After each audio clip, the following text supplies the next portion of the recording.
بل یہاں پر میں 3 وظیفے ایسے بتاؤں گا انشاءاللہ جو ٹاپ آف دا لسٹ 3 وظائف ہیں مصیبت اور پریشانی میں تکلیف دور کرنے کے لیے، سنت وظائف آپ صلی اللہ علیہ وسلم کی طرف سے تعلیم فرمائے ہوئے۔ پہلا وظیفہ ہے یہ لا الہ الا انت سبحانک انی کنت من الظالمین کا۔ لا الہ الا انت سبحانک، نہیں ہے کوئی معبود سوائے تیرے اور تو تو پاک ہے اللہ، تو تو غلطی کر ہی نہیں سکتا۔ انی کنت من الظالمین، بے شک میں ہی خطا کار ہوں، میں ہی ظلم کرنے والا ہوں، میں ہی غلطی کرنے والا ہوں۔ جامعہ ترمذی میں انٹرنیشنل نمبر کے مطابق 3505، مشکات میں 2292 نمبر یہ حدیث ہے، اور قرآن حکیم میں تو ہم پڑھ چکے ہیں سورۃ الانبیاء آیت نمبر 87 اور 88 میں آپ صلی اللہ علیہ وسلم نے ارشاد فرمایا کہ یونس علیہ السلام نے مچھلی کے پیٹ میں اپنے رب کو ان الفاظ کے ساتھ پکارا تھا، لا الہ الا انت سبحانک انی کنت من الظالمین، اور پھر آپ صلی اللہ علیہ وسلم نے فرمایا کہ جو کوئی شخص اپنے کسی بھی معاملے میں کسی بھی پریشانی میں اس دعا کے ذریعے اللہ کی طرف متوجہ ہو، اللہ تعالیٰ اس کی دعا کو قبول فرما لیتا ہے۔ اور قرآن میں بھی آ گیا نا کذالک ننجی المؤمنین، اور کتنا بڑا فتویٰ آیا ہے میرے بھائیوں، سورہ صافات 143 144، فلولا انہ کان من المسبحین، اگر یونس ہمیں ان الفاظ میں ہماری تسبیح نہ کرتا، للبث فی بطنہ الی یوم یبعثون، تو مچھلی کے پیٹ میں قیامت تک مچھلی کے پیٹ میں رہتا اگر اس طرح نہ ہمیں پکارتا، اس کی قبر مچھلی کا پیٹ بن جاتی۔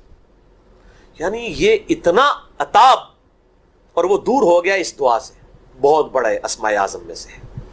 تو یہ بہترین دعا، بہترین وظیفہ، اسماء اعظم میں سے بہترین چیز، اور سب سے بڑھ کر جو میں نے بات کی کہ بہترین استغفار، اللہ سے توبہ مانگنے کا بہترین ذریعہ۔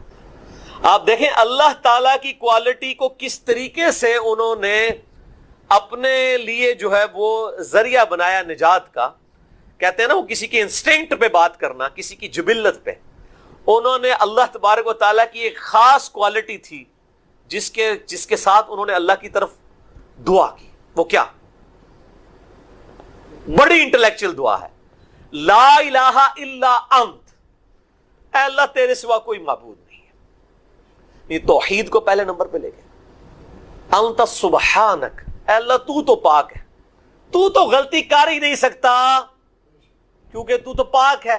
انی کنت من الظالمین، میں تو انسان ہوں، میں تو غلطی کروں گا۔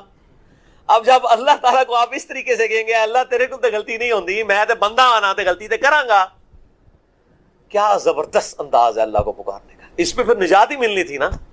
اللہ تعالیٰ کی وہ کوالٹی انہوں نے ذکر کی ہے، اللہ میں تو بندہ ہوں نا تو غلطی کروں گا نا، تجھ سے تو غلطی نہیں ہونی، تو پاک ہے، غلطی تو میں نہیں کرنی ہے نا، تجھ سے تو ہو نہیں سکتی، جب میں کر بیٹھا ہوں تو معاف کر دینا۔ بہترین دعا ہے واللہ، بہترین استغفار ہے، اور صحیح بخاری اور مسلم کی متفق علیہ حدیث ہے، جب آپ تشہد میں بیٹھو تو درود شریف کے بعد جو اپنے رب سے چاہو مانگو، اس میں یہ دعا بھی آپ اپنے اوپر لازم کریں۔ یہ اسماء اعظم میں سے ہے، اپنی دعاؤں میں اس دعا کو کریں۔ دعا کی قبولیت کے لیے یہ آپ سمجھیں اللہ تعالیٰ کی طرف سے کیٹالسٹ ہے، جسے ہم وہ کیمسٹری میں کہتے ہیں کیٹالسٹ، کیمیکل ریئیکشن کو تیز کرنے والا، یہ کیٹالسٹ ہے۔ لا الہ الا انت سبحانک انی کنت من الظالمین۔ دوسرا وظیفہ، وہ بھی جامعہ ترمذی میں انٹرنیشنل نمبر کے مطابق 3524 نمبر حدیث ہے، لیکن ترمذی کا طریق جو ہے وہ ضعیف ہے۔ یہ میں پہلے بتا دوں، امام ترمذی نے ساتھ لکھا ہے یہ روایت کمزور ہے، لیکن ضروری نہیں ہوتی کہ روایت اگر ترمذی میں کمزور ہے تو کہیں اور وہ روایت صحیح نہیں موجود ہے۔ اس کی صحیح سند المستدرک للحاکم میں انٹرنیشنل نمبر کے مطابق 1862 نمبر موجود ہے، اور سنن نسائی الکبریٰ میں 10492 نمبر ہے، اور مشکات میں بھی 2454 نمبر حدیث ہے انٹرنیشنل نمبر کے مطابق۔ تو صحیح سند المستدرک للحاکم اور سنن نسائی الکبریٰ کے اندر موجود ہے، اور وہ وظیفہ ہے انس ابن مالک کہتے ہیں اور سعد ابن ابی وقاص کہتے ہیں رضی اللہ تعالی عنہما وعلیہم السلام کہ آپ صلی اللہ علیہ وسلم کو جب کبھی کوئی تکلیف یا پریشانی پہنچتی تو آپ صلی اللہ علیہ وآلہ وسلم ہمیشہ ان الفاظ میں اپنے رب کو پکارا کرتے ہیں۔ یا حی یا قیوم برحمتک استغیث، اے خود سے زندہ ہر چیز کو تھامنے والے، میں تیری رحمت کے ساتھ تیری مدد کا سوال کرتا ہوں۔ استغیث بولیں گے نا الف کے ساتھ، حمزہ کے ساتھ، تو یہ سنگولر کا صیغہ ہوگا، اور اگر ہم بولیں گے نستغیث نون کے ساتھ تو یہ جمع کا صیغہ بن جائے گا۔ کتنی بہترین دعا ہے، اے خود سے زندہ ہر چیز کو تھامنے والے، میں تیری رحمت کے ساتھ تیری مدد کا سوال کرتا ہوں۔ تو یہ بھی اسماء اعظم میں سے ہے۔ بہرحال یہ دوسرا وظیفہ ہو گیا۔ اب تیسرا وظیفہ جو ہے کمال وظیفہ، صحیح بخاری میں موجود ہے، انٹرنیشنل نمبر کے مطابق 4563 نمبر۔ ابن عباس رضی اللہ تعالی عنہما کہتے ہیں وعلیہم السلام، وہ کہتے ہیں کہ سیدنا ابراہیم علیہ السلام کو جب آگ میں پھینک رہے تھے نا، تو ابراہیم علیہ السلام نے اس وقت کہا تھا حسبنا اللہ ونعم الوکیل، ہم نے اللہ ہی پر بھروسہ کیا اور وہی بہتر کارساز ہے۔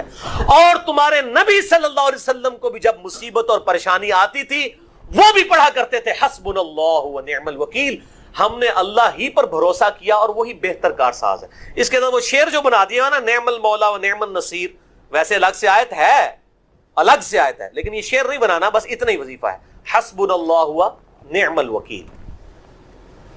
اور یہ جو انہوں نے کہا کہ نبی صلی اللہ علیہ وسلم بھی یہ کہتے تھے، اس کا ذکر الحمدللہ قرآن میں بھی موجود ہے، اس سے بھی بڑھ کر سورہ آل عمران کی 173 نمبر آیت میں ہے کہ جب نبی صلی اللہ علیہ وسلم اور اہل ایمان کو یہ خبر پہنچی کہ کافر ان کے خلاف سازشیں کر رہے ہیں، تو نبی اور اہل ایمان نے پکارا حسبنا اللہ و نعم الوکیل۔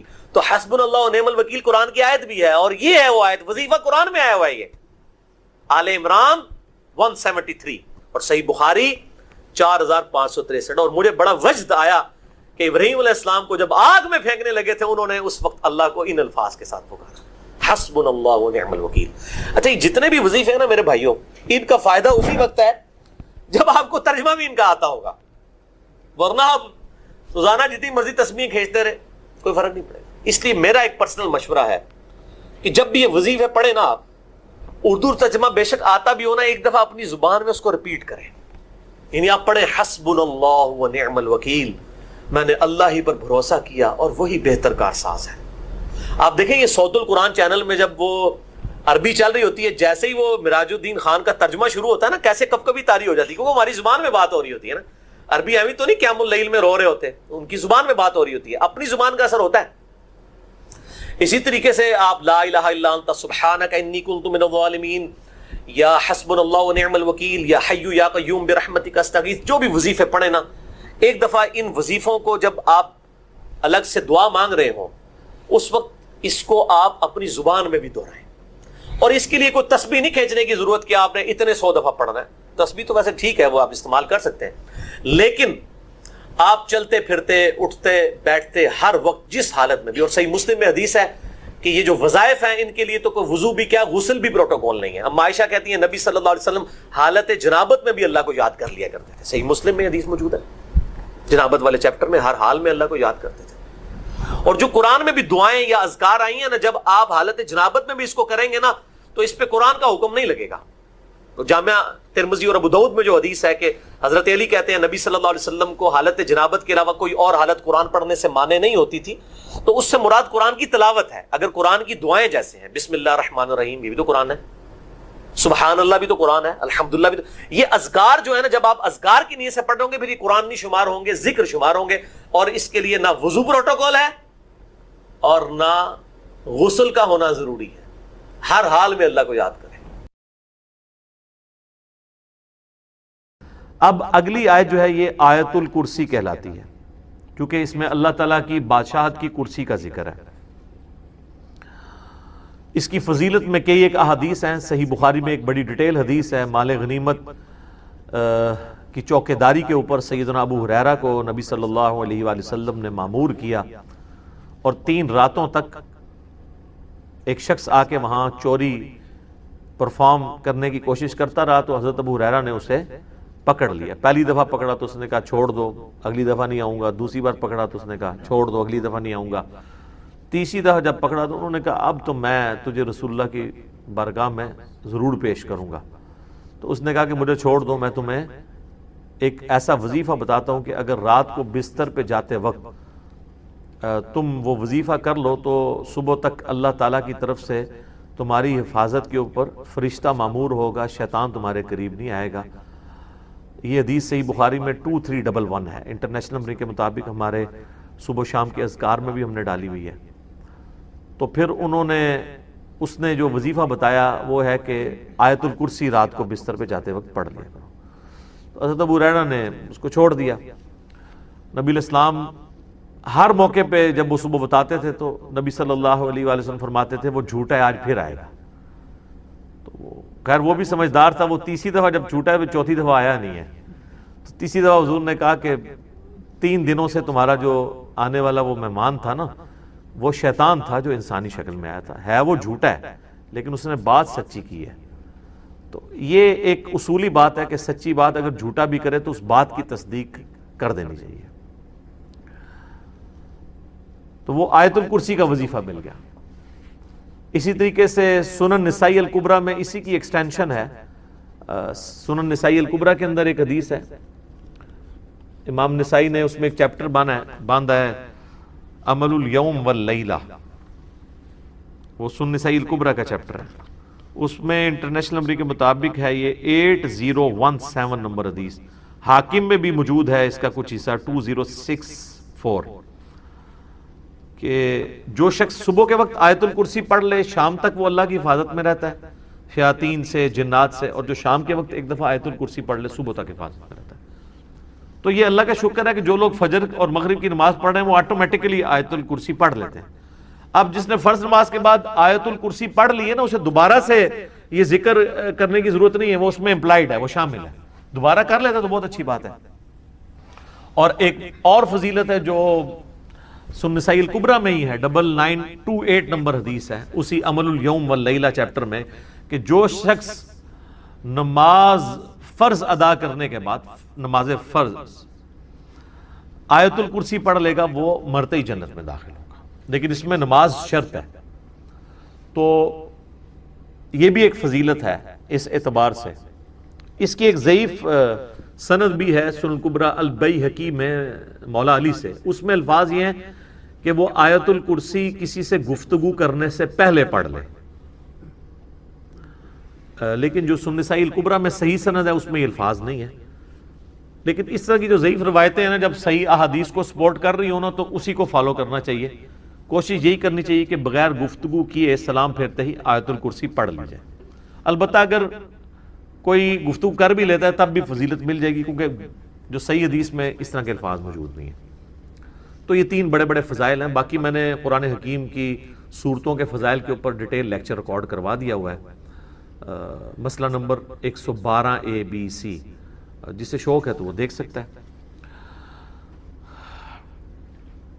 اللہ لا الہ الا ہو، اللہ ہی ہے وہ کہ نہیں ہے کوئی معبود سوائے اس کے۔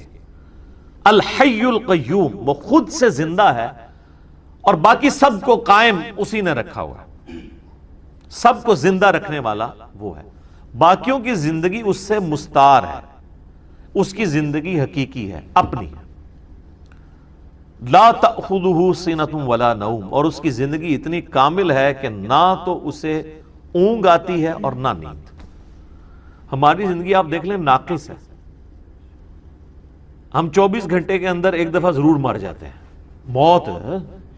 موت نیند کی بہن ہے نا، اسی لیے آپ دیکھیں آپ کو جو رات کو سونے کی دعا سکھائی گئی ہے صحیح بخاری میں، اللہم بسمک اموت و احیا، اور اللہم باسمک اموت و احیا، دونوں الفاظ درست ہیں، تیرے نام سے زندہ ہوتا ہوں اور مرتا ہوں۔ اور صحیح بخاری میں جو صبح اٹھنے کی دعا ہے وہ تو ہے ہی ہے، اس میں تو ڈائریکٹ کلیئر ہو گیا۔ یہاں تو پھر بھی کوئی کہہ سکتا ہے کہ ایمبیگوٹی ہے کہ یہ اس نیند کا بھی ذکر نہیں ہے، لیکن اس میں تو واضح ذکر ہے، الحمدللہ الذی احیانی بعد ما اماتنی، یا احیانا بعد ما اماتنا، جمع کے سیغے سے ہو، وَإِلَيْهِ النُّشُورُ، تمام تعریفیں اس ذات کے لیے جس نے ہمیں مرنے کے بعد دوبارہ زندہ کر لیا۔ پھر سورہ الزمر میں بھی آتا ہے کہ اللہ تعالیٰ ہی ہے جو رات کو جب تم سوتے ہو تو تمہارے نفس کو قبض کر لیتا ہے، پھر جس کو اپنے پاس رکھنا ہوتا ہے اسے روک لیتا ہے، جس کی باقی ہوتی ہے اس کو دوبارہ واپس بھیج دیتا ہے۔ تو نیند بھی موت کی ایک فارم ہے. ہماری جو زندگی ہے وہ بھی ناقص ہے, ہم ڈیپینڈنٹ ہیں اللہ کے اوپر اس اعتبار سے کہ جب چاہے وہ سانس روک لے, اور اس اعتبار سے بھی کہ 24 گھنٹے میں ہمیں ایک دفعہ سونا ہی پڑتا ہے, ادروائز آپ اگلے 24 گھنٹے. دنیا کا ذہین ترین آدمی, دنیا کا طاقتور ترین آدمی کتنے گھنٹے جاگ سکتا ہے؟ یہ بزرگ جو جاگتے رہے ہیں نا 1 سال یا 2 سال, کہانیاں نے, کوئی نہیں جاگتے. جس کو ہے نا اس کو لے کے جاگ کے بتائے کوئی, اور کہتے ہیں جناب 3 سال تک کھایا پیا نہیں ہے. اس کے ساتھ اس کہانی کو کمپلیٹ کیا کریں, ساتھ یہ بھی کہا کریں کہ نہ کھادا پیتا نہ پیشاب کیتا, کیونکہ اگر کھایا پیا نہیں ہے تو پیشاب تو کھانے پینے کے ساتھ ہے نا. آپ کھانا پینا چھوڑ دیں پیشاب ختم ہو جائے گا. یہ ساتھ کیوں نہیں کہتے ہیں کہ 3 سال تک پیشاب بھی نہیں کیا, اور پھر اس طرح کا بندہ لے کے آنا ہے, اس کا جو ہم کریں گے نا وہ ہماری ویڈیوز میں ریکارڈ ہے, آج چھوڑ دیں. لہو ما فی السماوات و ما فی الارض. اچھا دوسرا ہے نیند نہیں آئے گی اور اس سے اونگ بھی نہیں آتی, یعنی اتنی کامل زندگی ہے کہ ایک لمحے کے لیے بھی جھٹکا نہیں آتا. لہو ما فی السماوات و ما فی الارض, اسی کے لیے ہے آسمانوں اور زمین کی بادشاہی. اچھا آسمان ہمیشہ جمع کے سیغے کے ساتھ آتے ہیں, زمین سنگولر کے سیغے کے ساتھ, سوائے ایک پارہ نمبر 28 کے اندر کہ اللہ نے 7 آسمان پیدا کیا اور اس کے مثل زمینیں بھی. چونکہ یہ اللہ تعالیٰ کی طرف سے ایک میریکل پلانٹ ہے روئے ارض, زندگی ابھی تک یہیں پہ دریافت ہوئی ہے جس زندگی کو ہم جانتے ہیں, اس لیے اللہ تعالیٰ اسپیشلی اس کا ذکر کرتا ہے. تو قرآن میں جب بھی آیا نا کہ آسمانوں اور زمین کی بادشاہت سے مراد پوری کائنات, من ذا الذی یشفع عندہ الا باذنہ, کس کی جرأت ہے کہ اللہ کے حضور کسی کی شفاعت اور سفارش کر سکے سوائے اس کے اذن کے. ظاہر ہے کسی کی جرأت نہیں ہے. دنیا میں سفارش یہ ہوتی ہے کہ کسی شریف آدمی کو پکڑ کے پولیس لے گئی ہے تو ایک وہاں کا بڑا آدمی جا کے سفارش کرتا ہے کہ جی آپ کو غلط فہمی ہوئی ہے, میں اسے شروع سے جانتا ہوں, بڑا شریف آدمی ہے. اب اللہ کو اس طرح کی سفارش تو کوئی نہیں کر سکتا کہ یا اللہ آپ کو غلط فہمی ہوئی ہے, بندہ غلط پکڑ لیا آپ نے, نہیں, ایسے تو ہو ہی نہیں سکتا. اسی لیے اللہ نے کہا کہ اس کی جرأت ہے کہ مجھے کہے, مجھے سفارش کرے کسی کی, میرے کہنے سے نہیں. تو اب آپ دیکھ لیں بابوں کے بارے میں وہ دھونس کے عقیدے جو رکھے ہوئے ہیں, اسی تو آپ کو قرآن نہیں پڑھنے دیتے. جس نے یہ آیت پڑھنی ہے اس نے کہنا کہ بابا کتوں آ گیا, اتنے کوئی کھنگڑ نہیں دینا اللہ نے, سوائے جس کو اذن دیا ہے محمد رسول اللہ صلی اللہ علیہ وآلہ وسلم. اور وہ بھی ایک پوری دردناک حدیث ہے بخاری مسلم میں, حدیث شفاعت, وہ یوٹیوب پہ میرا کلپ دیکھ لیں, شفاعت رسول صلی اللہ علیہ وآلہ وسلم کا عقیدہ. یعلم ما بین ایدیہم وما خلفہم, وہ جانتا ہے جو ان سے پہلے ہو چکا جو ان کے بعد ہونے والا ہے. یعنی اللہ تعالیٰ ہمارا جس کی سفارش تم میرے پاس لے کے آؤ گے نا, مجھے پتا ہے اس نے پہلے کیا کیا اور آندہ کیا کرنا ہے, مجھے بتا رہے ہو. اور ایک معنی یہ بھی ہے کہ جو سفارشی بھی ہے نا, اللہ تعالیٰ ان کو بھی جانتا ہے کہ ان کا علم پہلے کا کیا تھا اور بعد کا علم کیا ہے. اللہ تعالیٰ نے ہر ایک کو اپنے علم سے گھیرا ہوا. وَلَا يُحِيطُونَ بِشَيْءٍ مِّنْ عِلْمِهِ إِلَّا بِمَا شَاءَ, اللہ کے علم کو کوئی نہیں گھیر سکتا سوائے اللہ تعالیٰ جس کے لیے چاہے تو اس کے اوپر کوئی علم آشکار کر لے. یعنی اللہ تعالیٰ کے علم کو کوئی اور مخلوق نہیں گھیر سکتی. اللہ نے سب کو اپنے علم سے گھیرا ہوا ہے, سوائے اس کے کہ وہ جو سورہ آل عمران میں بھی آتا ہے 179 نمبر آیت میں کہ اللہ کی یہ شان نہیں ہے کہ وہ اپنے غائب کے اوپر کسی کو اطلاع دے سوائے اپنے پیغمبروں کے, اور تمہارا کام ہے اللہ اور اس کے پیغمبروں پر ایمان لاؤ. پیغمبر وہ ہستی ہوتی ہے کہ جس کو اللہ تعالیٰ غیب کی خبریں دیتا ہے, غیب کا علم دیتا ہے اتنا جتنا اس کے لیے پسند فرماتا ہے. علم الغیب کے اوپر میرا مسئلہ نمبر 6A اور 6B آپ دیکھ سکتے ہیں, وہ ڈیٹیل ٹاپک ہے. تو جتنا جس کے لیے چاہتا ہے اللہ ظاہر فرماتا ہے, اور جس کے لیے نہیں چاہتا ظاہر نہیں فرماتا. اچھا یہ اب بعض علم الغیب ایسے ہیں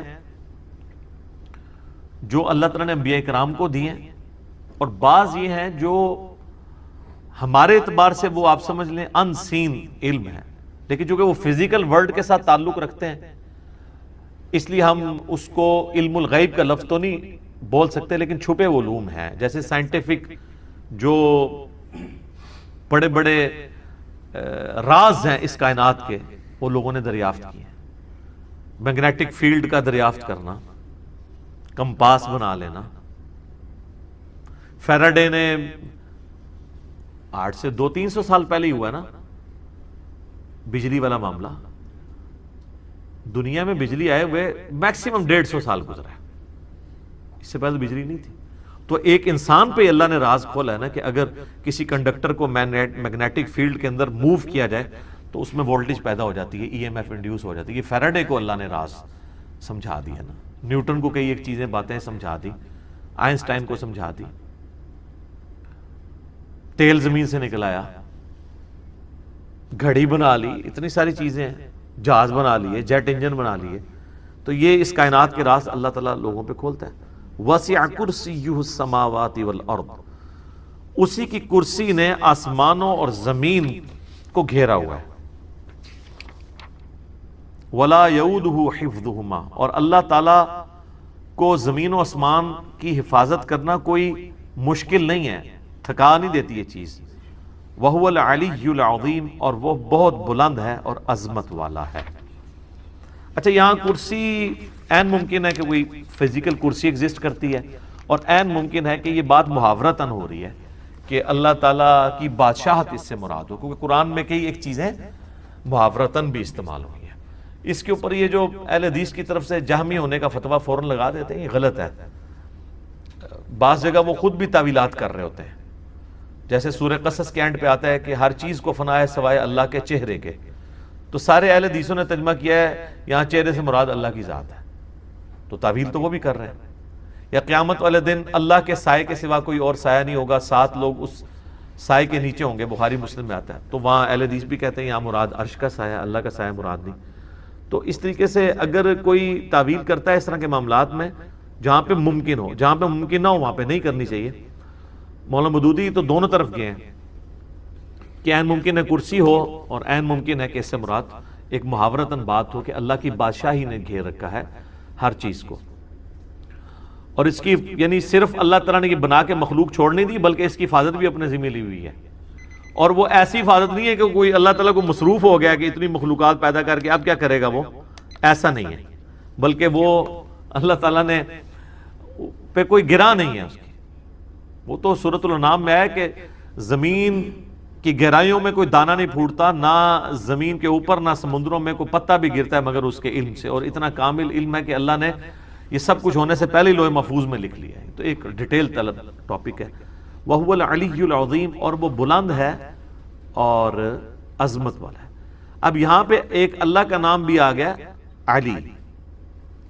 علی یون تو مخلوق میں کسی کا نام ہو سکتا ہے, یہ ہے العلی. جب الف لام سے ہوگا تو دی علی خاص ہو جائے گا. رحمان تو کوئی بھی ہو سکتا ہے, الرحمن اللہ ہے. رؤوف کوئی بھی ہو سکتا ہے, نبی علیہ السلام کے لیے ہے بالمؤمنین رؤوف الرحیم, لیکن الرؤوف اور الرحیم اللہ ہے. صرف رؤوف اور رحیم سورہ التوبہ کی آخری آیات میں نبی علیہ السلام کے لیے بھی ہے. تو یہاں پہ بھی علی سے مراد بلند, عظمت والا, یعنی اللہ تعالیٰ اپنے عرش پہ مستوی ہے جیسا کہ اس کی شان کے لائق ہے, اور اپنی شان کے اعتبار سے بھی بلند ہے. تو اب یہ آیت الکرسی پہ تو گھنٹوں بولا جا سکتا تھا, میں نے اتنا حصہ کور کیا جتنا ایک عام بندے کی ضرورت ہے. کیونکہ آپ سمجھیں کہ قرآن حکیم میں جتنی بھی آیات اللہ تعالیٰ کی اسماء و صفات کے اعتبار سے یا اس کی قدرتوں اور شانوں کے اعتبار سے آئیں گی, آلموسٹ ان کی جڑ جو ہے وہ آیت الکرسی کے اندر موجود ہے. تو یہ اس پہ تو گھنٹوں بولا جا سکتا ہے, لیکن جتنی میں نے اجمالاً اس کی تفسیر بیان کر دی ہے, اس تفسیر کلاس کے اندر اتنی کافی ہے. باقی تو جیسے جیسے اللہ تعالیٰ کی شانوں کا ذکر بیچ میں آتا چلا جائے گا وہ انشاءاللہ تعالیٰ ہم اس کو کور کرتے جائیں گے. اللہ تعالیٰ سے دعا ہے جو حق بات میں نے کہی اللہ تعالیٰ ہمارے دلوں میں راسخ فرما دے. اگر جذبات میں میرے منہ سے کوئی غلط بات نکل گئی تو اللہ تعالیٰ ہمارے دلوں سے اسے محو کر دے, دور کر دے, ہمیں معاف بھی فرما دے, ہمیں کتاب و سنت کی تعلیمات پر عمل کر کے دوسرے بھائیوں تک پہنچانے کی توفیق عطا فرمائے. سبحانک اللہم و بحمدک اشہد ان لا الہ الا انت استغفرک و اتوب الیک وما علینا الا البلاغ المبین. جزاکم اللہ خیر. لیکن ہر مسئلے کے لیے میں آپ کو ایک ہی دعا بتا دیتا ہوں. اکثر لوگ مجھے ای میل کرتے ہیں جی روزگار کے لیے, کوئی کہتا ہے جی اولاد کے لیے, کوئی کہتا ہے جی پریشانی دور کرنے کے لیے, کوئی کہتا ہے جی جو رزق میں برکت کے لیے, کوئی کہتا ہے بیماری دور کرنے کے لیے, کوئی دعا بتا دیں. بھائیو ہم آپ کو 50 دعائیں نہیں بتاتے ہیں، ایک دعا بتاتے ہیں، ایک دعا جو اکثر مسلمانوں کو پہلے ہی آتی ہے، اس کو ترجمے کے ساتھ یاد کر لیں اور اس دعا کو آپ ہر جگہ پڑھیں جس مقصد کے لیے پڑھیں. اور الحمدللہ قرآن حکیم میں سورۃ البقرہ کی آیت نمبر 201 کے اندر اللہ تعالیٰ نے وہ دعا اہل ایمان کو تعلیم فرمائی ہے اور مومنین کی نشانی بتایا ہے اس دعا کو کہ مومنین اس کے ذریعے اللہ تعالیٰ سے دعا مانگتے ہیں. اور آگے اللہ تعالیٰ نے اپنا فتویٰ بھی سنا دیا ہے کہ جو کوئی ان الفاظ کے ساتھ ہم سے دعا مانگتا ہے ہم اس کی اس دعا کو دنیا اور آخرت میں اس کے حق میں قبول کریں گے. الحمدللہ. اور وہ دعا ہے سورۃ البقرہ آیت نمبر 201 ربنا آتنا فی الدنیا حسنہ وفی الآخرۃ حسنہ وقنا عذاب النار. یہ وقف کر کے میں نے پڑھا اور کنٹینیوس پڑھیں گے. ربنا آتنا فی الدنیا حسنۃ وفی الآخرۃ حسنۃ وقنا عذاب النار. اب اس کا ترجمہ بھائیو یاد کرنا کوئی راکٹ سائنس ہے. ربنا آتینا، اے رب ہمارے ہمیں عطا فرما، ہمیں دے دے. فی الدنیا حسنہ، اس دنیا میں بھلائی. وفی الآخرۃ حسنہ، اور آخرت میں بھلائی. اور آخرت کی سب سے بڑی بھلائی کیا؟ وقنا عذاب النار، ہمیں آگ کے عذاب سے بچا لے. آمین. اللہم اجرنا من النار، اللہم اجرنا من النار، اللہم اجرنا من النار. اچھا مولویوں کی تسلی نہیں ہوئی، انہوں نے اس کے ساتھ لگا دیا وقنا عذاب القبری، وقنا عذاب الحشری، وقنا عذاب المیزان، پتہ نہیں کیا کچھ لگا دیا. حالانکہ تعلیم کی کمی ہے. دنیا اور آخرت اس میں کور ہو جاتی ہے. کیوں؟ پھر دنیا حسنہ میں پوری دنیا کور، وفی الآخرۃ حسنہ میں قبر بھی کور، میدان حشر بھی کور، میزان عمل بھی کور. کیوں؟ بخاری اور مسلم کی متفق علیہ حدیث ہے کہ آپ صلی اللہ علیہ وسلم نے فرمایا جو شخص مر گیا اس کی قیامت قائم ہو گئی، مرتے ہی قیامت قائم ہو گئی. اور بخاری اور مسلم کی متفق علیہ حدیث ہے کہ آپ صلی اللہ علیہ وسلم کی وفات کے دنوں میں سیدہ عائشہ کہتی ہیں میرے بھائی نے مسواک اٹھائی بھی تھی، آپ نے مجھ سے مانگی، میں نے انہوں نے چبانے ہی شروع کی تو وہ چبائی نہ گئی، سخت تھی، تو میں نے اپنے منہ میں چبا کر آپ صلی اللہ علیہ وسلم کے منہ میں ڈالی. اللہ تعالیٰ نے میرے تھوک کو اور نبی صلی اللہ علیہ وسلم کے تھوک کو اس دن جمع فرما دیا ایک ہی جگہ پر جو نبی صلی اللہ علیہ وسلم کی دنیا کی زندگی کا آخری دن اور آخرت کی زندگی کا پہلا دن تھا. بخاری اور مسلم میں. تو اما عائشہ حضور کی وفات کے دن کو کیا کہہ رہی ہیں؟ آخرت کی زندگی کا پہلا دن. تو وہ فی الآخرۃ حسنہ میں قبر بھی آ گئی، آخرت بھی آ گئی، میزان عمل بھی آ گیا، سب کچھ آ گیا. تو یہ مولویوں نے خام خواہ بیچ میں چیزیں، کسی نے ودخلنا مال ابرار یا عزیز و یا غفار، پتہ نہیں کیا کچھ بیچ میں لگایا ہوا ہے. بس یہ کامل دعا یہی ہے. ربنا آتنا فی الدنیا حسنہ وفی الآخرۃ حسنۃ وقنا عذاب النار. اس کو بدل نہیں سکتے، یہ بہت خطرناک معاملہ ہے. بخاری اور مسلم کی متفق علیہ حدیث ہے. ایک صحابی کو آپ نے دعا تعلیم فرمائی وضو کے بعد کی، اس میں الفاظ تھے بنبی کا ارسلتا، میں ایمان لایا اس پر جو تیرے نبی کے ساتھ نازل ہوا. اس صحابی نے دعا پڑھتے ہوئے کہہ دیا برسولی کا ارسلتا. اب کوئی فرق ہے؟ میں ایمان لایا اس کتاب پر جو تیرے رسول پر نازل ہوئی. رسول تو سپرلیٹو ڈگری ہے، نبی سے بھی اوپر کی ڈگری. ہر نبی رسول نہیں ہوتا، چاند ایک رسول. آپ صلی اللہ علیہ وسلم فرمایا تو نے میرے الفاظ کیوں چینج کیے؟ وہی کہہ جو میں نے کہا تھا بنبی کا ارسلتا. اب اس نے کہا یا رسول اللہ میں نے کون سی گستاخی کر دی ہے، میں تو اچھے الفاظ استعمال کیے ہیں، عشق دے چلے نمبر لے گئے، عقل والے آتے انجے ہی عملہ گالیاں، کچھ نہیں انہوں نے کہا. اب جو نبی صلی اللہ علیہ وسلم اپنے الفاظ کو نہیں بدلنے دے رہے اور اچھے الفاظ اس نے استعمال کیے، وہ یہ اجازت دیں گے کہ آپ صلی اللہ علیہ وسلم کی سنت دعاؤں کو آپ اس حوالے سے چینج کریں کہ اس میں چیزیں ایڈ کرنا شروع کر دیں، یہ آپ صلی اللہ علیہ وسلم اجازت دیں گے؟ تو یہ بدعت کے ٹاپک پہ میں نے کم از کم 5 گھنٹے کی گفتگو ریکارڈ کروا دی ہے، مثلا نمبر 75A اور 75B اہل سنت پاک.com پہ. اس میں بھی میں نے یہ ان حدیثوں کو ڈیٹیل کے ساتھ ڈسکس کیا تھا. لہذا نوکری کا مسئلہ ہو، رشتے کا مسئلہ ہو، پیپر دیے میں وہ پاس ہونے کا ایشو ہو، بیماری کا مسئلہ ہو، کوئی مسئلہ ہے اپنے ذہن میں رکھیں اور پھر دنیا حسنہ کو دل میں رکھیں کہ دنیا میں میرے لیے بھلائی، ہر چیز بھلائی. اچھی صحت کیا بھلائی نہیں ہے؟ اچھی نوکری کیا بھلائی نہیں ہے؟ اچھی بیوی کیا بھلائی نہیں ہے؟ ہر چیز ذہن میں رکھتے ہوئے جو آپ کی خواہش ہے یہ دعا کریں ربنا آتنا فی الدنیا حسنہ وفی الآخرۃ حسنۃ وقنا عذاب النار. اور اس میں یقین کریں آپ کو گلٹ بھی نہیں ہوگا. صرف آپ اللہ سے دنیا نہیں مانگ رہے ہوں گے، کیونکہ سورۃ البقرہ میں آتا ہے کہ جو دنیا دار لوگ ہیں نا، جو اللہ سے باغی لوگ ہیں، وہ کہتے ہیں اللہ ہمیں دنیا نہیں عطا فرما دے. اور اللہ تعالیٰ پھر ساتھ فرماتے ہیں سورۃ البقرہ آیت نمبر 201 کہ جو میرے نیک ایمان والے بندے ہیں وہ یہ نہیں کہتے اللہ ہمیں دنیا میں ہی دے دے، وہ کہتے ہیں ربنا آتنا فی الدنیا حسنہ وفی الآخرۃ حسنۃ وقنا عذاب النار۔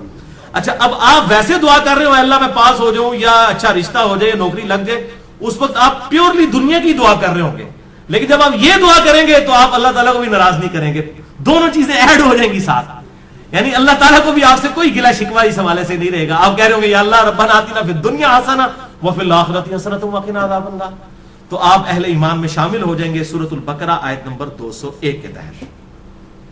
اسی کانٹیکسٹ میں 3 احادیث ہیں بڑی اہم، الحمدللہ۔ پہلی حدیث صحیح بخاری میں 6399، صحیح مسلم میں 6840، مشکات میں 2487۔ سیدنا انس ابن مالک رضی اللہ تعالیٰ عنہ جنہوں نے 10 سال تک آپ صلی اللہ علیہ وسلم کو وضو کروایا، آپ کی وفات کے بعد 82 سال تک زندہ رہے اور 93 ہجری کے اندر بصرہ میں فوت ہوئے۔ آخر میں فوت ہونے والے چند صحابہ میں سے ہیں انس ابن مالک، بہت قریبی صحابی آپ صلی اللہ علیہ وسلم۔ ان سے کسی تابعی نے آگے پوچھا کہ بتائیے کہ اللہ کے نبی صلی اللہ علیہ وسلم جب اللہ سے مانگا کرتے تھے تو کیا دعا مانگا کرتے تھے؟ تو پتہ انہوں نے کیا جواب دیا؟ انہوں نے کہا کہ اللہ کے نبی صلی اللہ علیہ وسلم جب کبھی بھی اپنے رب سے دعا مانگا کرتے یا کسی بھی چیز کا سوال کیا کرتے تو آپ کی اکثر دعا یہی ہوا کرتی تھی، اللہم ربنا آتنا فی الدنیا حسنہ وفی الآخرۃ حسنۃ وقنا عذاب النار۔ ہر معاملے میں کوئی سوال بھی کرتے تو اس دعا کے ساتھ۔ اور بھائی یہ دعا کا ترجمہ یاد کرنا کو مشکل ہے تو کیا ضرورت ہے اردو میں دعائیں کرنے کی؟ میرے بھائی ایک دعا یاد کر لیں، نبی صلی اللہ علیہ وسلم نے تعلیم فرمائی ہے، اللہم ربنا آتنا فی الدنیا حسنہ وفی الآخرۃ حسنۃ وقنا عذاب النار۔ اور دوسری حدیث تو انتہائی رکت انگیز حدیث ہے جو میں نے مسئلہ تقدیر والے لیکچر مسئلہ نمبر 104 ABC میں بھی بیان کی تھی، صحیح مسلم میں 6835، مشکات میں 2502۔ یہی انس ابن مالک کہتے ہیں جنہوں نے یہ دعا روایت کی ہے، یہ کہتے ہیں کہ آپ صلی اللہ علیہ وسلم کے زمانے میں آپ کا ایک صحابی بیمار ہو گیا تو آپ اس کی عیادت کے لیے تشریف لے گئے۔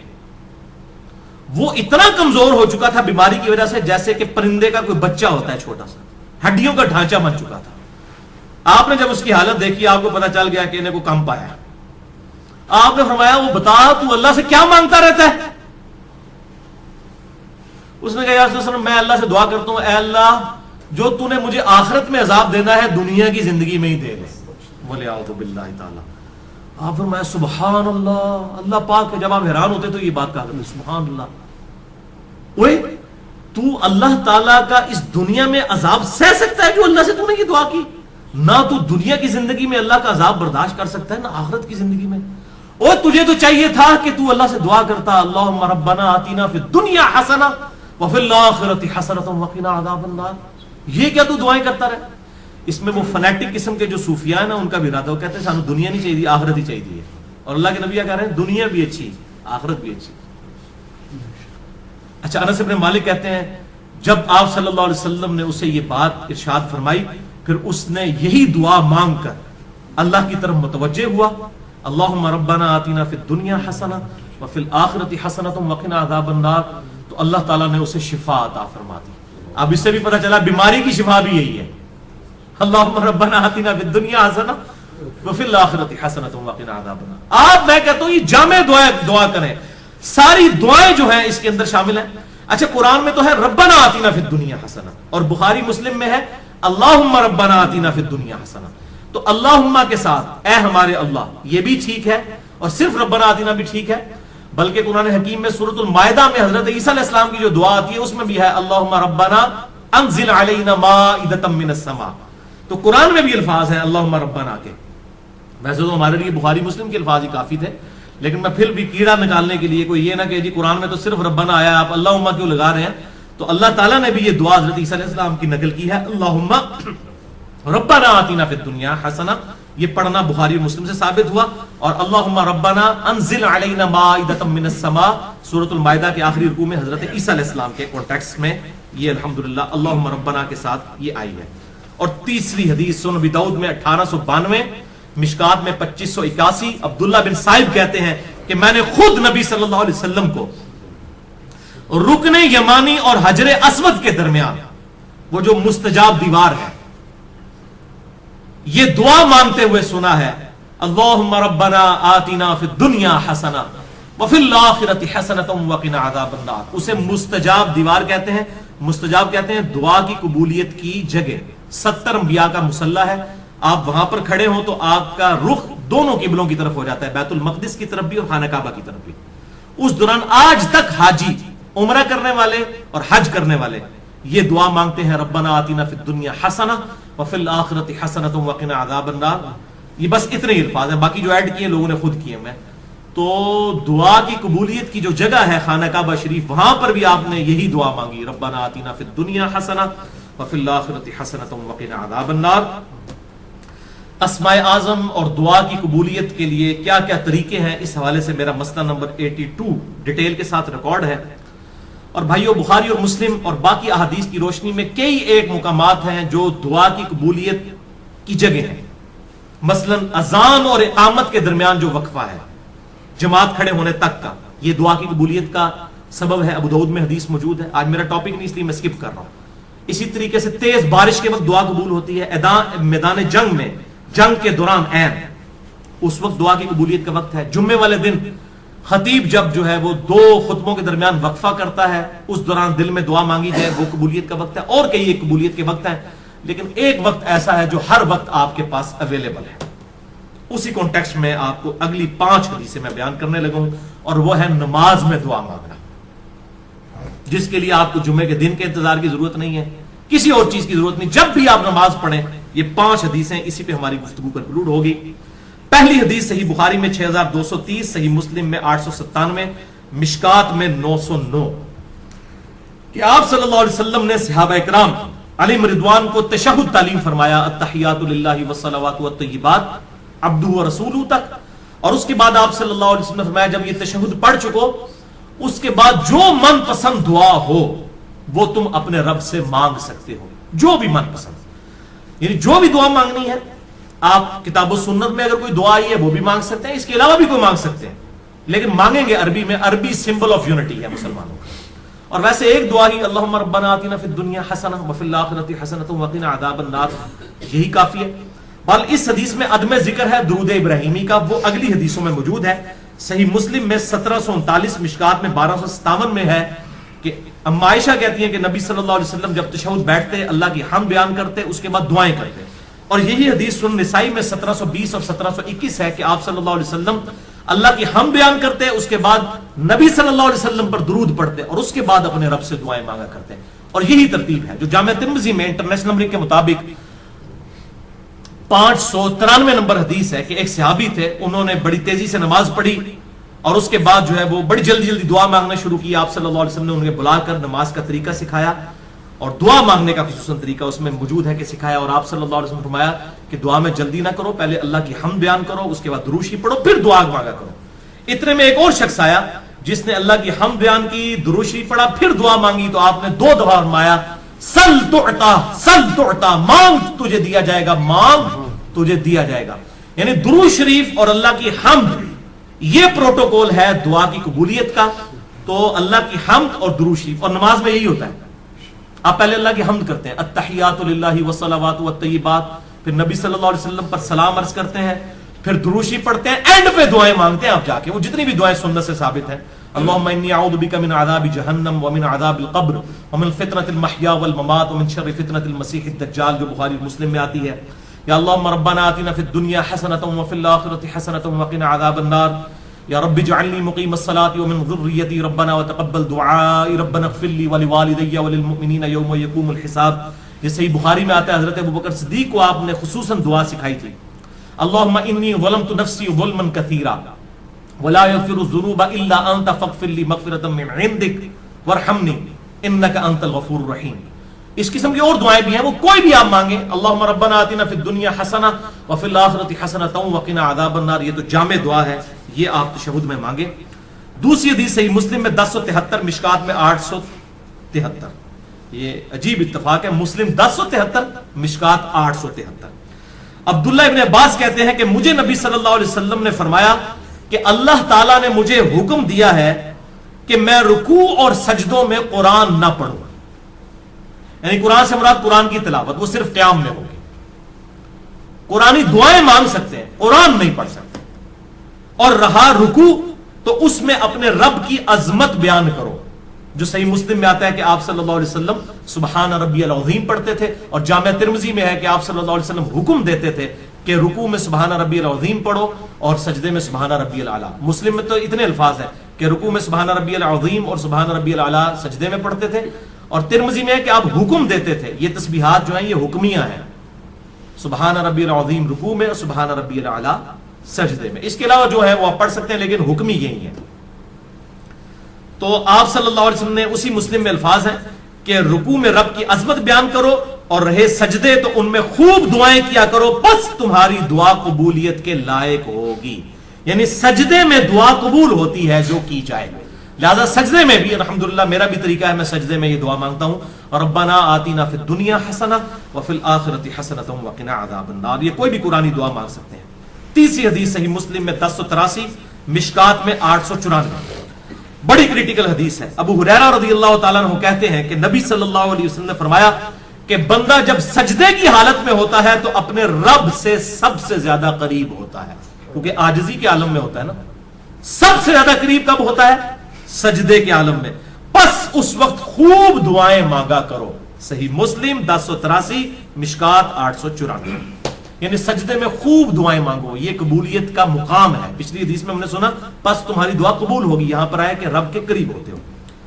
اور وہ ہے ٹروتھ ریویلنگ حدیث چوتھی صحیح مسلم میں 244، مشکات میں 895، کہ آپ صلی اللہ علیہ وسلم فرمایا کہ جب آدمی آیت سجدہ سن کر سجدہ کرتا ہے، جیسے ہم سجدہ تلاوت کرتے ہیں، اس پہ میرا الگ سے لیکچر ہے، مسئلہ نمبر 119، سجدہ تلاوت کے صحیح احکام و مسائل. یا جب بھی کوئی سجدہ کرتا ہے تو اس وقت شیطان جو ہے وہ چیخیں مارتا ہوا الگ ہو جاتا ہے اور کہتا ہے ہائے افسوس، مجھے اللہ نے سجدے کا حکم دیا اور میں نے اللہ کا حکم نہ مانا، اور دوزخ میرا مقدر ہوگی ولیعوذ باللہ تعالی. اور ابن آدم کو سجدے کا حکم ہوا، اس نے اللہ کا حکم مان لیا، جنت اس کا مقدر ہوگی. میں نے اللہ کا حکم نہیں مانا، دوزخ میرا مقدر ہوگی ولیعوذ باللہ تعالی. اللہم اجرنا من النار، اللہم اجرنا من النار، اللہم اجرنا من النار. پانچویں اور آخری حدیث آج کی، صحیح بخاری میں 817، صحیح مسلم میں 1085 اور مشکات میں 871. اما عائشہ رضی اللہ تعالیٰ عنہ کا بیان ہے کہ نبی صلی اللہ علیہ وسلم اپنے رکوع اور سجود میں بڑی کثرت کے ساتھ یہ جھوٹے بنائے ہوئے لوگوں کے موجود ہیں. قرآن حکیم میں جھوٹے الہوں کا بھی ذکر ہے. الالہ یہی ہے اللہ. اللہ کے جو ورڈ کس طرح بنا الالہ، ٹھیک ہے نا، وہ عربی لنگوسٹک کی وجہ سے پھر یہ جوڑ کے اللہ بن جاتا ہے، یعنی دی اونلی الہ، جس کو پوجا جائے. اور ظاہر ہے اس کی ایسی کوالٹیز ہیں جو کسی اور کی نہیں ہے، اور وہ کوالٹیز کیا ہیں؟ وہ سورۃ الاخلاص میں آئی ہیں. قل هو اللہ احد. اے نبی صلی اللہ علیہ وآلہ وسلم فرما دیجئے کہ وہ اللہ ایک ہے، یکتا ہے، یونیک ہے. ایک نہیں ہے بلکہ یکتا ہے، ایسا یونیک کہ اس کے ہم پلے کا کوئی نہیں. اللہ الصمد، وہ بے نیاز، اس کو کسی کی پرواہ نہیں ہے، ہاں سب اسی کے اوپر ڈیپینڈنٹ ہے. لم یلد ولم یولد، اس نے نہ کسی کو جنا نہ اس سے کوئی جنا گیا، یعنی اللہ تعالی ہمیشہ سے ہے. اور اس کے اوپر میرا ایک یوٹیوب پہ کلپ بھی آپ دیکھ سکتے ہیں، ہو کریٹڈ گاڈ، اللہ کو کس نے پیدا کیا.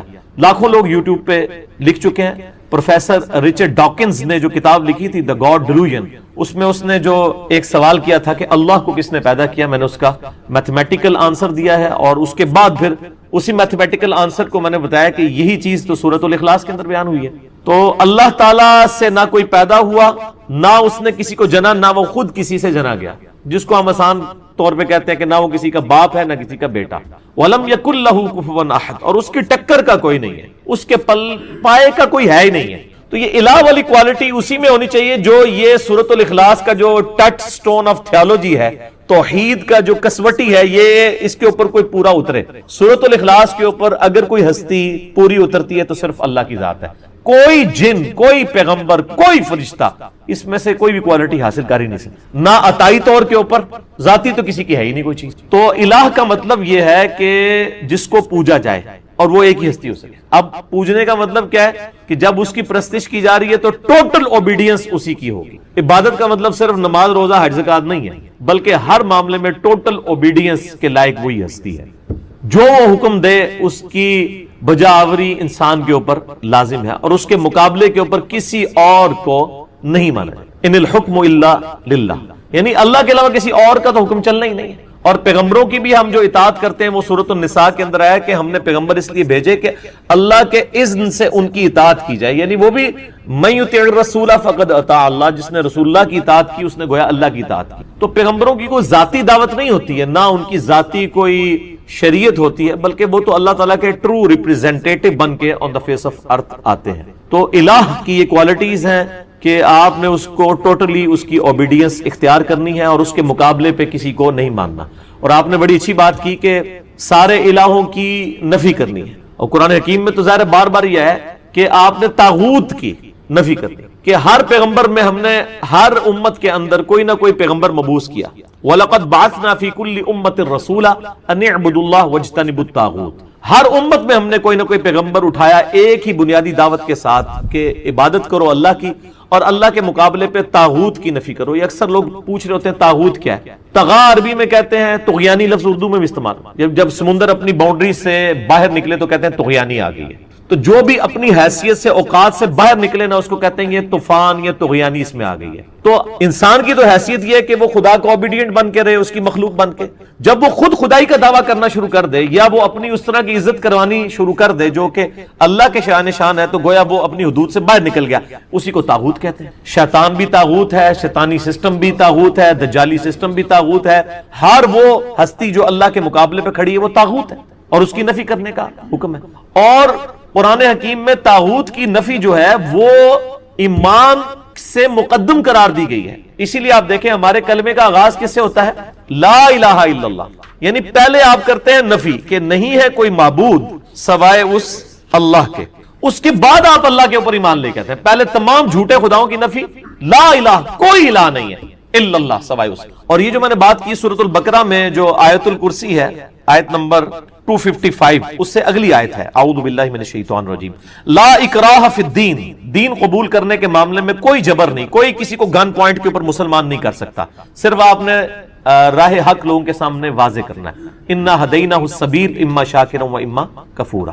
دین قبول کرنے کے معاملے میں کوئی جبر نہیں ہے. قد تبین الرشد من الغی، بے شک ہدایت جو ہے، رشد و ہدایت وہ گمراہی سے، غی سے، یہ بھی وہی لفظ آ گیا. طاغوت سے، طغیانی سے الگ اللہ تعالیٰ نے کر دیا. حق اور باطل میں اللہ نے فرق خود کر دیا. فَمَن يَكْفُرْ بِالطَّاغُوتِ، تو جو کوئی کفر کرے گا طاغوت کا، وَيُؤْمِن بِاللَّهِ، اور ایمان لائے گا اللہ پر. اللہ پر ایمان لانے سے پہلے آپ نے اللہ کے مخالفین کا کفر کرنا ہے. وہ جو ڈاکٹر اقبال کا بھی ایک شعر ہے نا، کافروں کے کافر اور کافر خدا ہمارا. وہ کافر خدا کیا؟ یعنی ہر مسلمان کافر بھی ہے. کس چیز کا کافر؟ کافر کہتے ہیں عربی میں انکار کرنے والے کو. اللہ کے مقابلے میں جتنے کھڑے ہوئے ہیں ان کا کفر کرتے ہیں ہم، اور کفر پہلے آیا ہے. فَمَن يَكْفُرْ بِالطَّاغُوتِ، جو کوئی کفر اختیار کرے گا طاغوت کا، اللہ کے مخالفین کا، وَيُؤْمِن بِاللَّهِ، اور ایمان لائے گا اللہ پر. یہ وہ لا الہ، لا پہلے ہے، الا اللہ بعد میں، لا الہ الا اللہ. اچھا یہ مجھے یاد آیا، وہ اگلے دن میں وہ ایک ٹی وی کے اوپر دیکھ رہا تھا، وہ بلوچستان میں کوئی ٹائر شاپ دکھا رہے تھے. اس ٹائر شاپ کا نام رکھا ہوا تھا لا الہ ٹائر شاپ. یہ تو کلمات کفر ہے. اور یہ بچوں کو بھی اکثر وہ سکھا رہے ہوتے ہیں، بیٹا پڑھو لا الہ لا الہ. چھوٹا بچہ تو پورا جملہ پڑھ ہی نہیں سکتا، تو بچوں کو لا الہ نہیں سکھانا چاہیے، بچوں کو صرف اللہ سکھانا چاہیے. لا الہ سے تو نفی ہو جائے گی، لا الہ الا اللہ تو وہ کہہ ہی نہیں سکے گا بہت چھوٹا بچہ. چھوٹے بچوں کو صرف اللہ سکھائیں. جب وہ بچے جملہ بولنے کے قابل ہو جائیں تو پھر آپ کہیں لا الہ الا اللہ. تو آپ لوگوں کا ذرا لیول دیکھیں کہ وہ میں نے وہ ٹائر شاپ دیکھ رہا تھا، لا الہ ٹائر شاپ. چلو آپ نے ٹائر شاپ کا نام رکھنا ہے تو لا الہ الا اللہ رکھے نا. تو لا الہ کے تو مطلب ہے کوئی الہ نہیں ہے، یہ تو کلمات کفر ہے. تو اکثر ہی کہتے ہیں وہ لا الہ پڑھو جی، لا الہ پڑھو جی. لا الہ نہیں پڑھو، لا الہ الا اللہ پڑھو. اللہ دے بندے ہو، عقل بھی استعمال کرو. تو جس نے طاغوت کی نفی کی وَيُؤْمِن بِاللَّهِ، اور پھر ایمان وہ اللہ پر لایا، فَقَدِ اسْتَمْسَكَ بِالْعُرْوَةِ الْوُثْقَى لَا انفِصَامَ لَهَا، تو اس نے ایک ایسا مضبوط اس نے کنڈا پکڑ لیا کہ جو کبھی ٹوٹنے والا نہیں ہے. یہ وہ لنگر آپ کو پتا ہے، وہ بحری جہازوں کو پرانے زمانے میں بادبان کی کشتیوں کو جب کنارے پہ کھڑا کرتے تو ایک مضبوط سی رسی سے اس کو اینکر کہا جاتا ہے ہماری وہ انجینئرنگ کی لینگویج میں، اس کے ساتھ باندھ دیتے تھے تاکہ وہ جب ویوز چلیں تو یہ نہ ہو کشتی پھر آگے چلی جائے. اور اسی طریقے سے جو بڑے بحری جہاز ہیں ان کے ساتھ وہ بڑے بڑے وزن رکھے ہوئے ہوتے ہیں، انہوں نے وہ لٹکا کے تو اینکر کے طور پہ کام کرتے ہیں. تو یہ اینکر پرسن بھی لفظ استعمال ہوتا ہے نا، کیونکہ اس کے گرد ہی سارے وہ بیٹھے ہوتے ہیں نا جھوٹ سچ بولنے والے. تو لم فسام لہا، وہ ایسا اس نے اینکر پکڑا ہے، وہ ایسی زنجیر پکڑ لی ہے جو کبھی ٹوٹے گی نہیں. کس نے؟ جو طاغوت کی نفی کرے اور اللہ پر ایمان لائے. واللہ سمیع علیم، اور اللہ تعالی سننے والا علم والا ہے. اللہ ولی الذین آمنوا، اللہ ہے ولی اہل ایمان کا. یخرجہم من الظلمات الی النور، وہ اہل ایمان کو اندھیروں سے نکالتا ہے روشنی کی طرف. اچھا، قرآن میں اندھیرے جمع کے سیغے سے آئے ہیں کیونکہ گمراہیاں ہمیشہ زیادہ ہوتی ہیں، اور ہدایت ہمیشہ سنگولر کے سیغے سے آئی ہے کیونکہ ہدایت ایک ہی ہوتی ہے. یہ آپ کہتے ہیں نا چاروں راستے حق پہ ہیں، اللہ نے تو ایک ہی راستہ بتایا ہوا ہے. اہدنا الصراط المستقیم، اے اللہ ہمیں سیدھے راستے پر چلا. صراط الذین انعمت علیہم، راستہ ان لوگوں کا، راستے ان لوگوں کے نہیں ہیں، راستہ ایک ہی ہے. وہ امام کائنات سید الاولین والآخرین شفیع المذنبین رحمت للعالمین سیدنا و مولانا امام اعظم محمد رسول اللہ صلی اللہ علیہ وآلہ وسلم کا مبارک راستہ ہے. راستہ ان لوگوں کا جن پر تیرا انعام ہوا. تو یہ سمجھتے ہیں وہ جو جتنے سلسلے چل رہے ہیں ہمارے بزرگوں کے، ہمارے وہ سارے بڑے بڑوں کے، وہ کہتے ہیں یہ سارے اسی طرف ہی جا رہے ہوتے ہیں، جبکہ قرآن ہمیشہ گمراہی کو کہتا ہے کہ جمع کے سیغے سے، ہدایت ہمیشہ سنگل ورڈ کے سیغے. اللہ تعالیٰ پشت پناہ ہے، ولی ہے، دوست ہے اہل ایمان کا، ان کو نکالتا ہے گمراہیوں سے نور کی طرف. والذین کفروا اولیاءہم الطاغوت، اور جو کفر اختیار کرتے ہیں اللہ کا، اللہ کی ناشکری کرتے ہیں، اللہ کے منکر بنتے ہیں، وہ اولیاءہم الطاغوت، وہ جو ہیں وہ طاغوت کے اولیاء ہیں اور طاغوت ان کے اولیاء ہیں. یخرجونہم من النور الی الظلمات، اور وہ طاغوت جو ہیں اللہ کے مخالفین، وہ ان کو نکالتے ہیں ہدایت سے گمراہیوں کی طرف، اندھیروں کی طرف. اولئک اصحاب النار، یہ ہیں دوست کی، ہم فیہا خالدون، رہیں گے اس میں ہمیشہ ہمیشہ. اللہم اجرنا من النار، اللہم اجرنا من النار، اللہم اجرنا من النار. لہٰذا یہ جو الہ اور عبادت کے مفہوم میں جو ہے وما خلقت الجن والانس الا لیعبدون، اس میں حقوق اللہ، حقوق العباد، تمام کی تمام چیزیں داخل ہیں. اور یہ تو لوگوں نے ڈویژن کی ہوئی ہے، حقوق العباد بھی بیسیکلی حقوق اللہ ہی ہیں کیونکہ اللہ ہی نے حقوق بتایا نا. اگر اللہ کے حقوق نہ ہوتے تو آج مسلمانوں نے بھی جو ہے وہ اولڈ ایج ہاؤسز بنائے ہوئے ہوتے اور اپنے ماں باپ کو وہاں پہ پھینکا ہوا ہوتا. مسلمان اپنے بوڑھے ماں باپ کو ان کی بد اخلاقیوں اور کمزوریوں کے باوجود کیوں برداشت کر رہے ہوتے ہیں؟ کہ اللہ نے کہا کہ بڑھاپے میں بچوں کی مانند ہو جاتے ہیں، ان کو اف تک مت کہنا. ادروائز تو اگر انسانی طور پہ جو کچھ انگریز کر رہے ہیں جانوروں والا سلوک، وہی ہم لوگ بھی کر رہے ہوتے ہیں نعوذ باللہ. تو یہ فرق بھی نہیں کرنا چاہیے.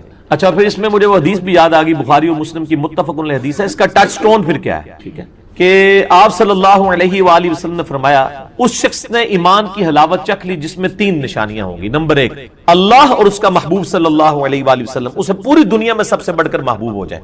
نمبر 2، اس کی دوستی اور دشمنی کا معیار اللہ کی ذات، الحب للہ والبغض للہ، محبت بھی اللہ کے لیے اور دشمنی بھی. اور تیسری نشانی یہ کہ کفر کی طرف لوٹایا جانا اس کے لیے اتنا ہی مشکل ہو جائے گا جتنا آگ میں جلایا جانا، یعنی وہ آگ میں جلنے کے لیے تیار ہو جائے گا، ایمان نہیں چھوڑے گا. جب اس لیول پہ کوئی پہنچے گا تو وہ مومن ہوگا. باقی تو سارے پھر دودھ پینے والے مجنو ہیں، وہ شعر و شاعری کرنے والے، نعتیہ اشعار پڑھنے والے مسلمان ہیں، وہ پریکٹیکل مسلمان تو اور ہے. یا وہ جو میں اکثر کہتا ہوں کہ وہ پاکستان کے شناختی کارڈ میں مسلمان ہیں، اللہ کے حضور شناختی کارڈ جو ہے وہ ڈیفرنٹ ہے.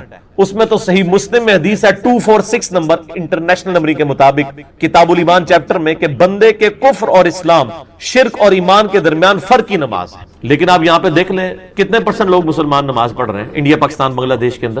چلے عرب ملکوں میں پھر بھی رواج ہے، انڈونیشیا، ملیشیا میں بھی، لیکن یہاں پہ وہ سارے مسلمان ہیں. ٹھیک ہے، قانونی طور پہ ہم بھی ان کو مسلمان ہی کہتے ہیں، ظاہر ہے جب مریں گے جنازہ بھی ان کا پڑھ دیں گے. بہرحال جنازہ پڑھ کے ہی ان کو قبر تک ہی اتار سکتے ہیں، اس کے بعد ہم کچھ نہیں کر سکتے کسی کے لیے، نہ ہمارے لیے کوئی کچھ کر سکتا ہے. دعائی کی جا سکتی ہے، وہ اللہ کی مرضی ہے کسی کے حق میں قبول کرے یا نہ کرے. تو یہ ساری کی ساری مختصر باتیں جتنی میرے ذہن میں تھی میں نے کر لی.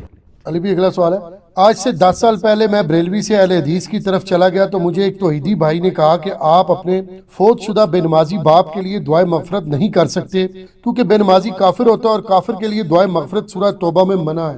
توحیدی بھائی میں تو پہلے اس لفظ نو پڑھا ہے. یہ توحیدی بھائی سے مراد یہ نہیں وہ جن کو وہ مباحث، وہ آپ کو پتا ہے شیعہ کے اندر نا جو لوگ ذرا توحید کی بات کرتے ہیں ان کو وابی شیعہ کہا ہے، اور یہ وابی کا لفظ ایون کرسچنز میں بھی ہے. کرسچنز میں جو یہ کیتھولک ہے نا وہ پروٹیسٹنٹ کو وابی کہتے ہیں کیونکہ وہ بت پرستی کے بت لٹکانے کے خلاف ہیں. تو وہ میں نے ایک وہ ویڈیو کے اندر وہ حیدر بھائی کے لیے کہہ دیا کہ ہمارے ایک بھائی ہیں وہ موحد ہیں اہل, وہ کہتے ہیں جی منو تو لوگ میسج کر رہے ہیں ایسی مشرک. تو میں نے کہا بات یہ کہ جب شیعہ کے ہاں خود اسٹیبلش ہے کہ ایک وابی شیعہ ہوتے ہیں اور دوسرے سادہ شیعہ ہوتے ہیں, ان کو میں نے نام دیا سنی شیعہ. ایک وابی شیعہ ہوتے ہیں ایک سنی شیعہ ہوتے ہیں.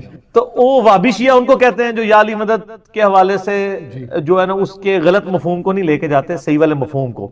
جس طرح جواد نقوی صاحب نے بھی ایک کلپ چڑھایا کہ یا علی مدد کا مطلب ہے کہ سیدنا علی نے جو علمی خدمات کی ہم ان کے علم سے استفادہ کریں. ٹھیک ہے, اس کا یہ مطلب نہیں ہے کہ ان سے وہ خدائی والا رشتہ رکھیں. جیسے وہ کہتے ہیں کہ جب انہوں نے بڑی پیاری مثال دی, انہوں نے کہا جب میرے یعنی گھر کی ٹوٹی خراب ہوگی تو میں یا علی مدد نہیں کہوں گا, میں پلمبر کو بلاؤں گا. زبردست. تو انہوں نے کہا جب آپ, کیونکہ حضرت علی کی یہ فیلڈ نہیں ہے, حضرت علی کی فیلڈ علم ہے, اور علم وہ انہوں نے آگے نہیں سکھانا, وہ اپنا علم نہج البلاغہ کی شکل میں جو ان کے پاس موجود ہے, ہمارے ہاں بھی یعنی جو ان کے اقوال موجود ہیں اس کی شکل میں دے کے گئے ہیں. تو یہ علی مدد کا ہی مفہوم ہے. تو میں نے کہا جی اگر میں آپ کو کہتا کہ ہمارے ایک بھائی تھے جو وہابی شیعہ تھے تو وہ تو ان کو برا لگنی تھی, تو میں نے تو بڑا لفظ احتیاط والا استعمال کیا, موحد. تو چلے ایک اور لفظ بھی ہو گیا توحیدی. توحیدی بھائی, سر یہ جو توحیدی بھائی نے آپ کو مشورہ دیا نا یہ غلط دیا ہے. یہ توحیدی بھائی جو ہے نا یہ بڑے خطرناک ہیں اس حوالے سے, اور یہ اتنے خطرناک ہیں کہ ان کے ماں باپ میں سے اگر کوئی بریلوی یا کوئی دیوبندی ہو تو یہ تو اپنے ماں باپ کے جنازے میں نہیں پڑھتے, اور کہتے ہیں کہ جی یہ مشرک ہے اور مشرک. سر کلمہ گو مشرک اور کافر مشرک میں فرق ہے. کلمہ گو مشرک کی تکفیر نہیں ہو سکتی جب تک کہ کفر بوا اس کے اندر نہ پایا جاتا. میرا حالیہ دنوں میں ایک کلپ چڑھا ہے, میں سمجھتا ہوں میری زندگی میں ایک اہم ترین کلپ ہے, میں تکفیر کیوں نہیں کرتا. اس میں نے کئی ایک دلائل دی کہ جو بندہ اللہ رسول آخرت کو مانتا ہے, ختم نبوت کو, قرآن کو مانتا ہے, اپنی گمراہیوں کے باوجود آپ کلمہ گو مشرک یا بدعتی یا گمراہ تو اسے کہہ سکتے ہیں, کافر نہیں کہہ سکتے. چونکہ کافر نہیں کہہ رہے تو آپ اس کے لیے دعائے مغفرت کریں گے. نماز نہ بھی پڑھتا ہو تب بھی کریں گے, کیونکہ نماز نہ پڑھنے والا عملاً کافر ہے, عقیدے میں کافر نہیں ہے. وہ صحیح مسلم کی حدیث ہے 246 کہ نبی علیہ السلام فرمایا بندے کے کفر اور اسلام کے درمیان فرق نماز ہے. لیکن یہ جو فرق ہے نماز والا یہ عملاً ہے, کہ ظاہر ہے کہ کافر جو ہے وہ نماز نہیں پڑھتا, مسلمان نماز پڑھتا ہے. لیکن ایک بندہ اللہ رسول کو مان رہا ہے, آخرت کو مان رہا ہے, اور نفس کسی طریقے سے نماز نہیں پڑھ رہا, اس کو عقیدے میں آپ کافر کس طرح کہہ دیں گے؟ جس کے جرم کی جتنی انٹینسٹی آپ اتنی ڈیفائن کریں گے. اب آپ کہیں گے جی اس کا ثبوت دیں, تو سر ثبوت حاضر ہے, بخاری مسلم دونوں میں حدیث موجود ہے. نبی صلی اللہ علیہ وآلہ وسلم نے فرمایا کہ جب اللہ تعالیٰ مجھے شفاعت کا اذن دے گا تو میں جہنم کی طرف جاؤں گا, اور جتنی اللہ میرے لیے تعداد مقرر کرے گا میں ان لوگوں کو جہنم سے نکال کے جنت میں لے آؤں گا, بار بار جاؤں گا, بار بار جاؤں گا, حتیٰ کہ الفاظ ہیں کہ میں اس شخص کو بھی دوزخ سے نکال دوں گا جس نے زندگی میں, جس کے پلے کوئی نیکی نہیں ہوگی سوائے ایک نیکی کے کہ اس نے ایک دفعہ لا الہ الا اللہ کہا ہوگا. محمد رسول اللہ اس میں امپلائیڈ ہے, یعنی ظاہر ہے. اب جس شخص نے زندگی میں کوئی اچھا کام نہ کیا, اگر اس نے ایک جمعے کی بھی نماز پڑھی ہوتی تو حضور اس کو ذکر کرتے نا. فرمایا اس میں الفاظ ہیں بخاری مسلم میں کہ سوائے ایک دفعہ صدقے دل سے لا الہ الا اللہ محمد رسول اللہ پڑھنے کے اس نے کوئی نیک کام نہیں کیا ہوگا. تو وہ عملاً اس کا مطلب ہے پکا کافر ہے. اگر اس نے نماز, روزہ, حج, زکات کی ہوتی تو حضور اس کا بھی ذکر کرتے. اس میں الفاظ ہیں اس کے علاوہ کچھ نہیں کیا ہوگا تو میں اس کو بھی دوزخ سے نکال لوں. اور سر یہ بھی صحیح حدیث ہے, آپ کو مشکات المصابیح کے اندر بھی حدیث مل جائے گی, ذکر والے چیپٹر کے اندر بالکل صحیح سند کے ساتھ ہے. یہ مختلف کتابوں میں, ابن حبان کے اندر ہے, حاکم کے اندر, اور روایتوں میں, کہ نبی صلی اللہ علیہ وآلہ وسلم فرمایا کہ اگر زمین و آسمان ایک پلڑے میں رکھتی ہے اور جتنی اللہ کی مخلوقات ہیں, کیٹاگوریکل ہے سر, اس میں الفاظ ہیں کہ جتنی اللہ نے جو کچھ پیدا کیا ہے نا, سر میں جو گناہ کر رہا ہوں وہ تو اس میں پھر آٹے میں نمک ہوں گے. اللہ تعالیٰ فرما رہے ہیں, اللہ کے نبی علیہ السلام فرما رہے ہیں جتنا کائنات میں اللہ نے مخلوقات پیدا کی ان تمام کو ایک پلڑے میں رکھ دیا جائے اور